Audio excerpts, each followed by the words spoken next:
हरे कृष्णा। आप सभी को नृसिंह जयंती की हार्दिक शुभकामनाएं। आज की तिथि पर कई साल पहले भगवान ने एक अद्भुत रूप धारण किया था, जिस रूप को समझने में बड़े बड़े देवता भी भ्रमित हो जाते हैं। तो हिरण्यकशिपु जैसे असुरों की तो बात ही बहुत दूर है। भगवान श्री कृष्ण अर्जुन को भगवद गीता में कहते हैं कि हे अर्जुन, मैं अनेक बार इस भौतिक जगत में प्रकट होता हूँ और हर बार जब मैं प्रकट होता हूँ तो लोग कहते हैं कि ये मेरा जन्म है, परंतु ये जान लो कि मेरा ये तथाकथित जन्म किसी साधारण मनुष्य के जन्म या मृत्यु की भांति नहीं होता। मैं केवल प्रकट होता हूँ अपनी अंतरंगा शक्ति के माध्यम से। साधारण मनुष्य को अपने कर्मों से, वे चाहे अच्छे हों या बुरे, उनसे बंध जाना पड़ता है, परंतु मेरे कर्म दिव्य होने के कारण मैं किसी कर्म में बंधता नहीं। मैं मेरे भक्तों को प्रसन्नता प्रदान करने के लिए, उनके मन को बल्कि संपूर्ण ब्रह्मांड को आकर्षित करने के लिए यहाँ सुंदर और अद्भुत लीलाएं करता हूँ। मेरा इस धरातल में प्रकट होने का उद्देश्य है कि यहाँ जितने भी जीव बद्ध अवस्था में हैं, मेरे माया के चंगुल में फंसे हुए हैं, उन सबको अज्ञान से मुक्त कर मेरे धाम, मेरे साथ वापस ले जाऊं। और जो व्यक्ति इस बात को समझ जाते हैं कि मेरा जन्म और कर्म दिव्य है, भौतिक नहीं, जो तत्वतः इस बात को समझ जाते हैं, वे निश्चित ही इस जन्म और मृत्यु के चक्र से छूट जाएगा और मेरे धाम को प्राप्त होगा, जो प्रत्येक जीव के लिए परम गति है। भगवान समय समय पर, युग युग में, अलग अलग परिस्थितियों में, अलग अलग कारणों से, अलग अलग उद्देश्यों को संपन्न करने के लिए विभिन्न अवतारों को ग्रहण करते हैं। ब्रह्मा जी कहते हैं कि भगवान के अनेक अवतार हैं, राम आदि, और इन अनगिनत अवतारों में से एक जो अत्यंत महत्वपूर्ण है वो है श्री नृसिंह देव का।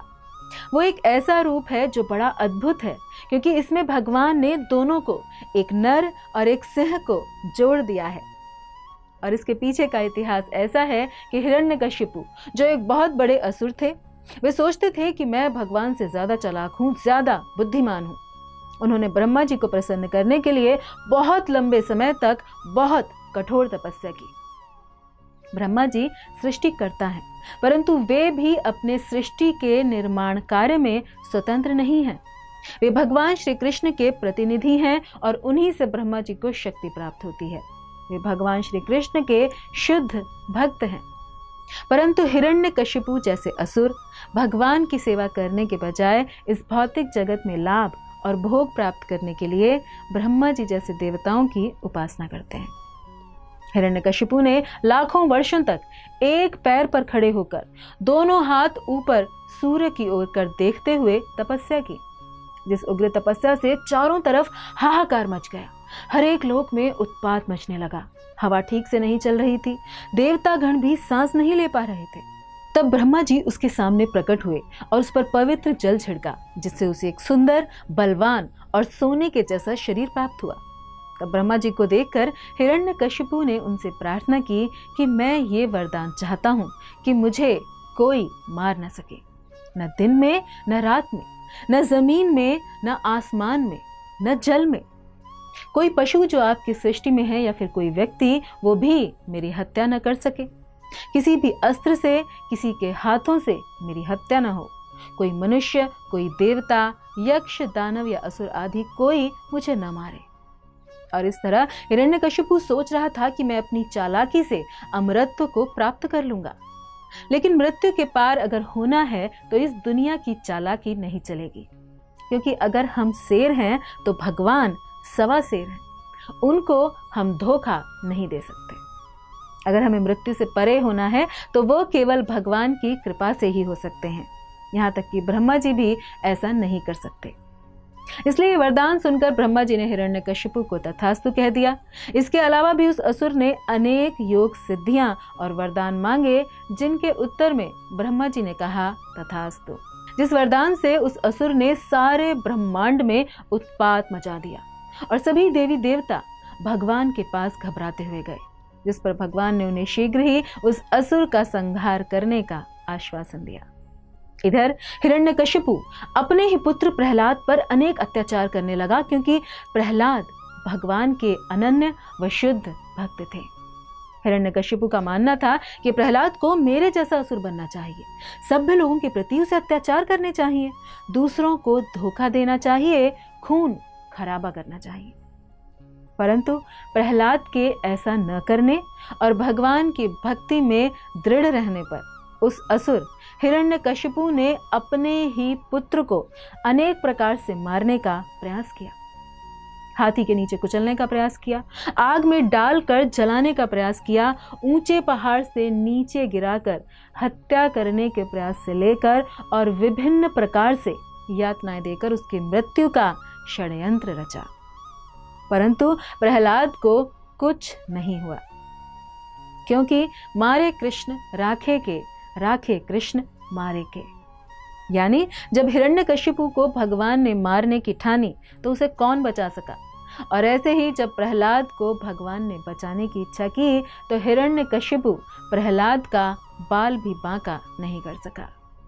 और इस तरह जब हिरण्यकशिपु का बारंबार प्रहलाद को मारने का प्रयास असफल हुआ तो वो भीतर ही भीतर थोड़ा डरा। उसने प्रहलाद को बुलाकर कहा कि अब तेरी मृत्यु सन्निकट है, मैं अब तुझे यमलोक भेजने वाला हूं, मेरा सामना करने का साहस तुझ में आया कहां से? इस पर प्रहलाद मधुरता से उत्तर देते हैं कि जहां से आपको शक्ति मिलती है इस सारे ब्रह्मांड को वश में करने के लिए, वहीं से मुझे भी शक्ति मिलती है आपका सामना करने के लिए। यह सुनकर हिरण्यकशिपु क्रोध से थर्राता हुआ तलवार लेकर प्रहलाद की ओर आगे बढ़ा और कहने लगा कि देखता हूं आज तुझे कौन बचाता है।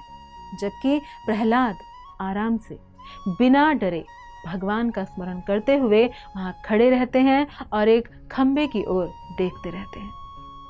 इस पर हिरण्यकशिपु जोर से चिल्लाने लगता है, भयानक स्वरों में 5 साल के अपने ही पुत्र को डराने लगता है कि कहाँ है तेरा विष्णु, क्या इस खंबे में है?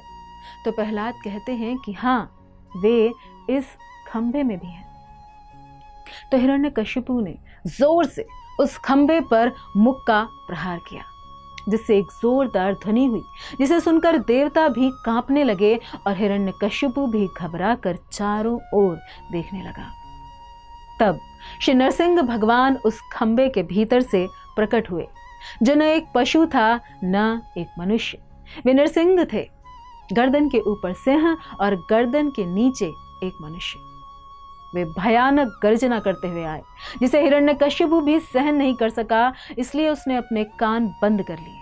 भगवान ने अपने इस रूप के माध्यम से ब्रह्मा जी के वचन को भी सत्य सिद्ध किया और प्रहलाद की इस बात को भी कि हाँ, इसी खंभ में है भगवान, क्योंकि दोनों भगवान के भक्त हैं।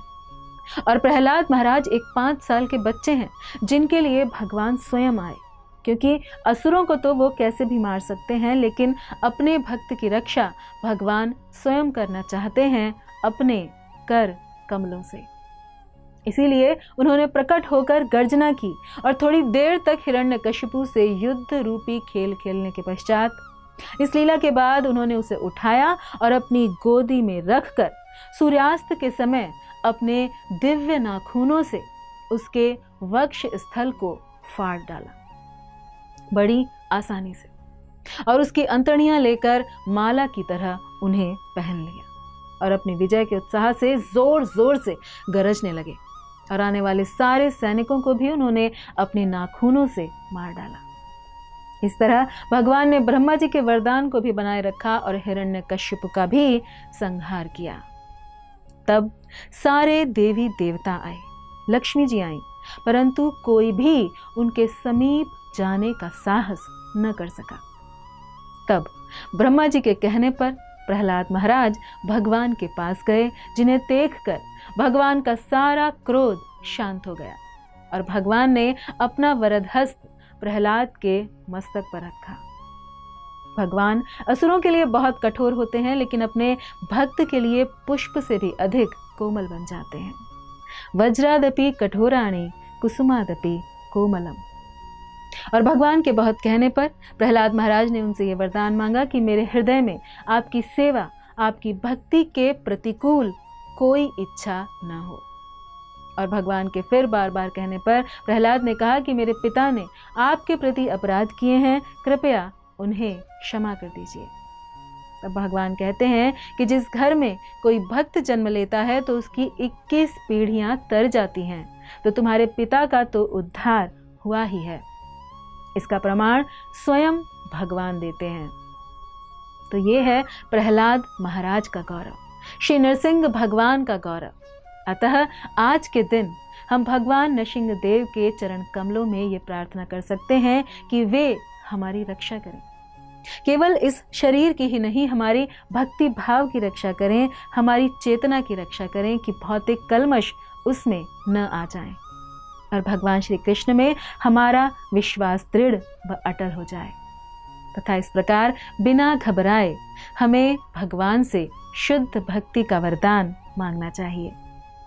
इसी के साथ पुनः आप सभी को नृसिंह जयंती की हार्दिक शुभकामनाएं। धन्यवाद।